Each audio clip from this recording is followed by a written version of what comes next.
Monsieur le député de Marie-Victorin, en principal cette fois, en principal.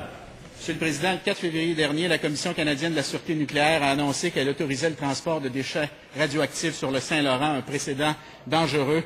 On a appris que Québec n'avait jamais été consulté. On a appris aussi que le ministre de l'Environnement n'avait rien fait en 6 mois, sauf envoyer une lettre. Monsieur le Président, pour donner l'impression qu'il bouge un peu dans le dossier, le ministre de l'Environnement nous a soumis une motion molle et alambiquée la semaine dernière qu'il nous a resoumis encore une fois aujourd'hui. Nous, on propose une motion claire, sans équivoque, qui affirme le droit des Québécois de disposer de leur territoire. Parce qu'on veut savoir aujourd'hui, Monsieur le Président, est-ce que le ministre de l'Environnement croit que le fleuve Saint-Laurent peut être utilisé sans le consentement explicite des Québécois? On veut savoir du Premier ministre, est-ce que le gouvernement libéral croit qu'Ottawa peut disposer du Saint-Laurent sans l'accord du Québec? Oui ou non?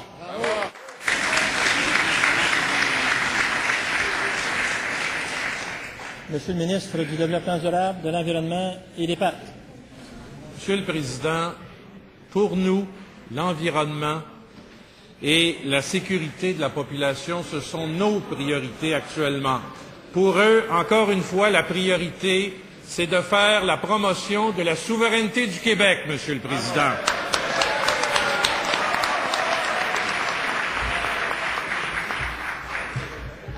Monsieur le Président, j'ai déposé jeudi dernier une motion très claire et très limpide qui demande, encore une fois, au gouvernement fédéral de reviser sa décision.